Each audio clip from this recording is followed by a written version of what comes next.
Siete amici o nemici delle cipolle? Se vi piacciono, seguite questa ricetta. Preparo delle frittelle di cipolle sfiziosissime. Mi piace tanto accompagnarle a salumi e formaggi e anche sottaceti fatti in casa per un antipasto ricchissimo, specie se ho ospiti. Sono gustose, dolci e se mangiate calde hanno una crosticina croccante davvero deliziosa.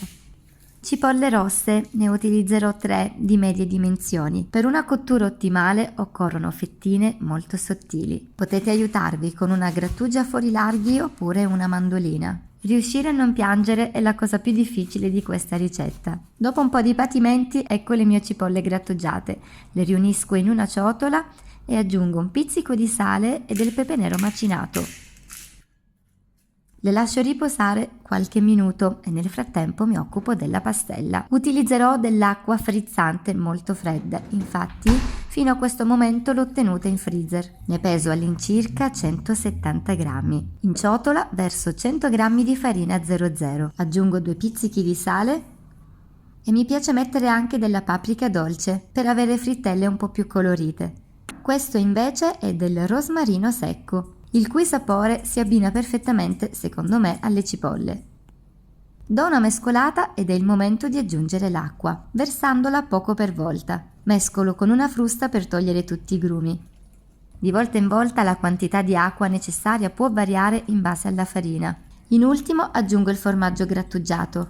Ho scelto un pecorino siciliano perché è pepato e gustosissimo, ne metto 25 grammi. La consistenza ideale secondo me della pastella è questa, deve essere fluida ma non troppo liquida.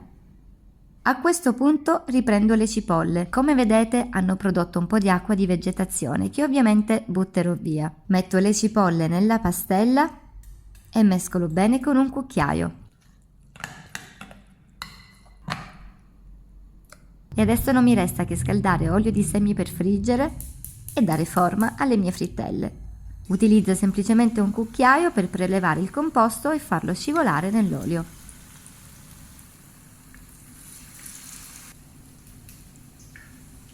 Aspetto che il primo lato delle frittelle diventi ben dorato, ci vorranno circa 4 minuti. Le giro quindi sull'altro lato e attendo ancora 4 minuti. È importante regolare la fiamma perché le frittelle devono sì sfrigolare bene, altrimenti assorbirebbero troppo olio, ma devono anche avere il tempo di cuocere con calma, senza bruciarsi subito. Man mano che sono pronte le sposto su carta assorbente per scaricare l'olio in eccesso.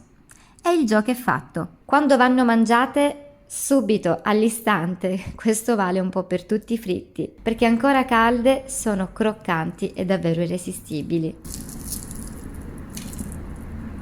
Buonissime da sole o con delle salsine, volendo proprio esagerare. Sono curiosa di sapere se vi piacciono, lasciate un commento se le provate. Io vi aspetto presto con un nuovo video e vi mando un abbraccio. Ciao a tutti da Valentina.